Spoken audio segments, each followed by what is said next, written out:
পত্রিকা যুবকৃষি সেটি তোমরা কম্পিটিটিভ পরীক্ষার জন্য নিজেদের কাছে রাখতে পারো। যেমন এখানে বিস্তারিত বিষয় তোমাদের কিছু দেখাচ্ছি, সেটা হচ্ছে 76তম প্রজাতন্ত্র দিবস, থিম মুখ্য অতিথি। তারপর দেখো ট্যাবলোতে প্রথম কে হয়েছে, উত্তরপ্রদেশ। নেক্সট লেখা রয়েছে যে ট্রাম্প কী কী সিদ্ধান্ত নিয়েছিলেন, বিস্তারিত বিষয়। তারপর ইসরো সম্পর্কে বিস্তারিত বিষয় দেওয়া রয়েছে, যে ঘূর্ণয়মান দুটি মহাকাশযানকে সংযুক্ত করা হয়েছে। ঠিক আছে, নেক্সট দেখো এইবার থেকে কী হবে, 16 জানুয়ারি দিনটি পালন হবে লোকপাল দিবস হিসেবে। এটা কিন্তু খুবই গুরুত্বপূর্ণ, যে একটা ডে আমাদের অ্যাড হলো পরীক্ষা কিন্তু প্রায় দেখা যায় যে মানে ডেট সম্পর্কে আসছে। তো তারপর দেখো এবার ডিব্রুগড়ে যে আসামের রাজধানী কি, আসামের রাজধানী দিসপুর, সেটা কবে হয়েছিল 1973 সালে, কিন্তু এখন সেটা দ্বিতীয় রাজধানী হিসেবে গড়ে তোলা হবে কাকে তোলা হবে, ডিব্রুগড়কে করা হবে। এটা কিন্তু খুবই গুরুত্বপূর্ণ। তারপর দেখো রয়েছে বিস্তারিত বিষয়, তবে সবথেকে ইম্পর্টেন্ট জিআই ট্যাগ পেয়েছে কে, আন্দামান নিকোবর দ্বীপপুঞ্জের virgin coconut oil. GI tag সম্পর্কে কিন্তু কোশ্চেন ভালো আছে, তোমরা জিআই ট্যাগটা একটু ভালো করে ফলো করবে। তারপর দেখো এখানে আরেকটা বিষয় খুবই গুরুত্বপূর্ণ, সেটা হচ্ছে রামসার সাইট। এখন রামসার সাইটের সংখ্যা কতগুলো হয়েছে, 89টি। রামসার সাইট কিন্তু চলে আসছে থেকে পরীক্ষা, এটা কিন্তু খুবই ইম্পর্টেন্ট।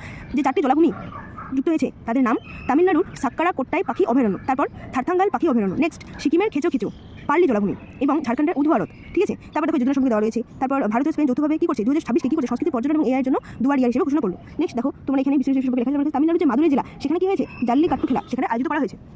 তারপর দেখো এবার যে বাজেট যে পেশ হলো 2025 থেকে 26, সেটা কি অনুসারে হয়, বাজেটটা কি অনুযায়ী হয়, সেটা হচ্ছে সংবিধানের 112 অনুচ্ছেদ অনুসারে কিন্তু বাজেট পেশ করা হয়। এটা কিন্তু ইম্পর্টেন্ট, যে বাজেট সংবিধানের কত অনুচ্ছেদ অনুসারে পেশ করা হয়, সেটা হচ্ছে সংবিধানের 112 অনুচ্ছেদ অনুসারে পেশ করা হয়। তো এবার দেখো এবার কিন্তু অষ্টমবার, মানে এবার যে বাজেটটা হয় সেটা হচ্ছে অষ্টমবার। কি করলেন কেন্দ্রীয় অর্থমন্ত্রী নির্মলা সীতারামন, কি করলেন নির্মলা সীতারামন, তিনি কত মিনিটের মধ্যে বাজেট ঘোষণা করেছিলেন, 77 মিনিটে। কি কি বিষয় সেগুলো আমরা একটু দেখে নিই। দারিদ্র্য শূন্যতা, শতভাগ ভালো মানের স্কুল শিক্ষা, শতভাগ দক্ষ শ্রমিক এবং অর্থপূর্ণ কর্মসংস্থান, সকলের জন্য উচ্চমানের সার্বিক এবং সুলভ চিকিৎসা পরিষেবা, অর্থনৈতিক কর্মসূচি বিষয় দেওয়া রয়েছে।